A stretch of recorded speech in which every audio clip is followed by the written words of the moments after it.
I'm Dennis Bernardo. I am the associate producer here at Activision for the Spider-Man Edge of Time video game. One of the things that's really interesting about Spider-Man Edge of Time is this cause and effect, this time travel gameplay between these two Spider-Man. So you have Amazing Spider-Man and Spider-Man 2099. So if for fans that don't know who those two are, Amazing Spider-Man is the Spider-Man from the comic books, from the movies. He's been around for about 50 years, so he's the Spider-Man that everyone knows and loves. Spider-Man 2099 was a creation in the 1990s. He's from the comic books as well, but he's sort of this futuristic Spider-Man. He's a different character. His name is Miguel O'Hara. And one of the reasons why we chose these two Spider-Man specifically is because we had this idea for this time travel idea, these two Spider-Man working together. And these two characters, these two Spider-Man, are really the only two that can fit this story.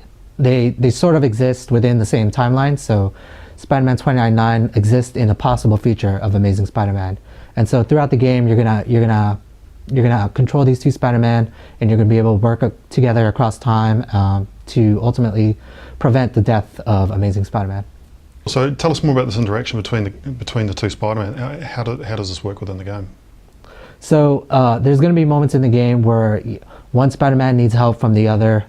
So he's gonna contact him, and through this picture-in-picture presentation that we have. And so you're gonna, for an example, in the game demo that you just saw, there's this robot in the future that Spider-Man 2099 is having trouble fighting.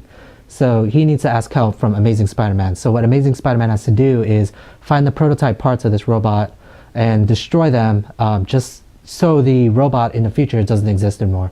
And as you can see, there was a picture-in-picture sort of presentation where as you destroy parts of the robot, you'll see the immediate effects of what you're doing in the future. The robot starts blinking, and ultimately, once you take off the last part, you'll immediately switch to 2099 gameplay and the robot will disappear.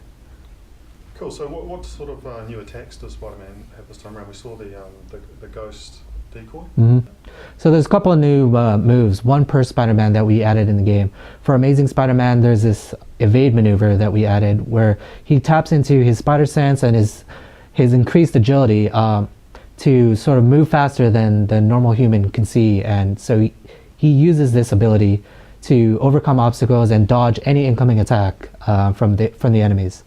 And on the other side, we got Spider-Man 2099 using this ghost decoy where he can drop a version of himself in the world and confuse his enemies into thinking he's in two places at once. So you drop this in the world and you see the enemies start attacking this ghost decoy, so you can get around behind them.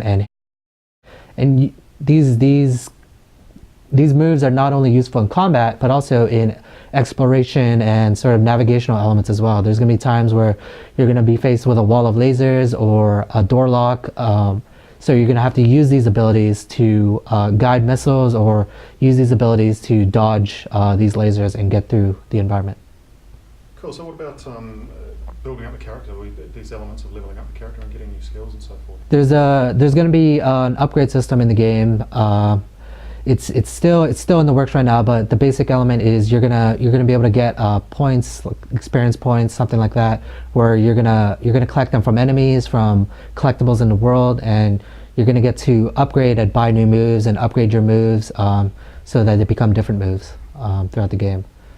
How do the outside environments differ? I mean, how many of these outside environments are there, and what's the split between the internal and exterior? So the whole game takes place within the confines of this Alchemex building in both timelines. But since it's a large scientific research facility, it gives us the freedom to create pretty much any environment we want. So you saw a couple environments where there are more indoors, corridors, stuff like that. But there's also going to be large environments later on where it's lush jungles. This is a large scientific facility, so they do research on tons of different things. So it really gives us that freedom to give you pretty much any environment that we want.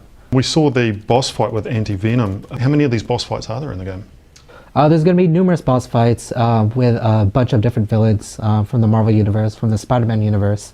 But like that Anti-Venom boss fight, all these boss fights are going to be multi-stage, multi-layered. So you're going to fight them a couple of times. Sometimes you may not defeat them at first. Sometimes you have to weaken them in certain ways. But there's going to be a lot of different variety in your encounters with these bosses. And you've done a few upgrades to the game engine as well. The game engine is the same engine that we used, that Beanox used for Spider-Man Shattered Dimensions. But in making this game, we had to do a large number of improvements in terms of the visual style. The picture-in-picture presentation was completely new to the engine. We had to upgrade the visuals, the lighting, the shaders, all that stuff to make it competitive to today's games, as well as adding the new combat moves and a new camera system to improve the gameplay experience for the player.